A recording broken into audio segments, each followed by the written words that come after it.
L'hackathon Handinum Côte d'Opale est lancé. Les candidats présentent leur projet et 6 équipes vont se constituer. Elles vont travailler à l'élaboration d'une application sur le thème de la mobilité réinventée. Notre idée, c'est de créer une application qui va aider les personnes à mobilité réduite, selon leur handicap, à s'orienter à l'intérieur des bâtiments publics. C'est en quelque sorte un système de géolocalisation, mais non pas sur une carte d'une ville, mais à l'échelle d'un bâtiment. Je vais peut-être avoir besoin de prendre un train et avoir besoin d'une aide à la gare.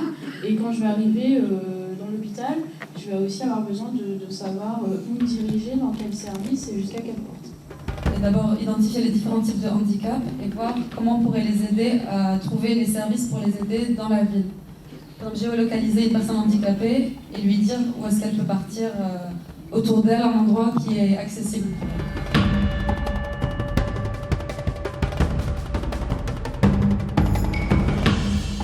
Regarder en vitesse via Internet comment ça se passe sur le marché de l'emploi des personnes handicapées pour être sûr qu'après l'application soit bien adaptée à la manière dont actuellement sont gérées les offres d'emploi. Et après, peut-être... Une dizaine de mentors vont se relayer pour les aider dans les domaines du marketing, de la santé, la programmation, le design web ou l'assistance vocale.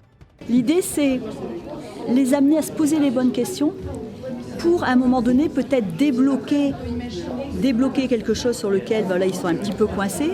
Donc c'est les amener à se poser les questions par rapport à leur idée, par rapport à l'objectif qu'ils veulent atteindre, pour qu'ils puissent trouver eux-mêmes leurs propres solutions, leurs propres réponses. Le but, c'est de les guider, en fait, simplement de les guider dans la conception de leur application et un peu la fabrication derrière. Ils sont tous très intéressés pour implémenter la synthèse vocale. Ils ont bien vu l'intérêt que pouvait ajouter l'implémentation de cette technologie pour aider justement les personnes handicapées, visuellement surtout. J'attends qu'ils mettent en place leurs idées et puis dès qu'ils commencent à coder, je vais voir un peu comment ils appréhendent leur projet, d'un point de vue codage.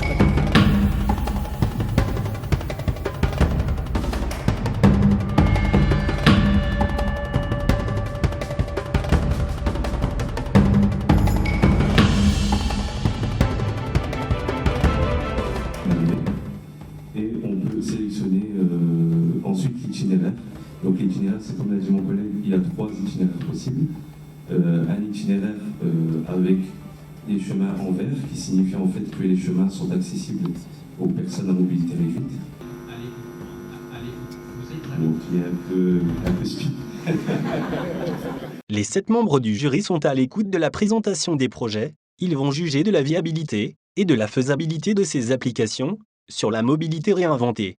Aussi, comment on a imaginé le projet, les solutions qu'on propose et une démonstration visuelle. Ok, alors la cible, l'application vous propose différentes... Donc là, on va faire un exemple de recherche. Donc on va retourner sur la page principale. Donc par exemple, ici, on va taper hôtel. Quel que soit leur handicap, ils pourront utiliser notre application. On compte la faire gratuite. Et elle utilise la géolocalisation, donc c'est une nouvelle technologie qui permet de suivre vraiment. Positioning application can be available on smartphones. Nous voulons exploiter cette idée parce que bientôt, par exemple en Angleterre, ce sera en 2017, les fichiers numériques pour les bâtiments à caractère public seront obligatoires. Il le signale en cliquant sur le bouton Start. Dès qu'il entre dans une interface où il devra choisir son arrêt. C'est accessible et que ce soit mieux pour eux, vraiment facile à utiliser.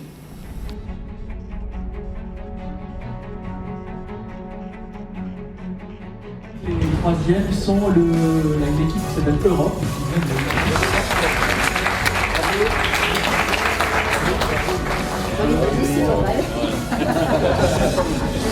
On pourrait avoir un spécial sur l'animation qui nous ont mis pendant la soirée, vous verrez la vidéo après, je pense.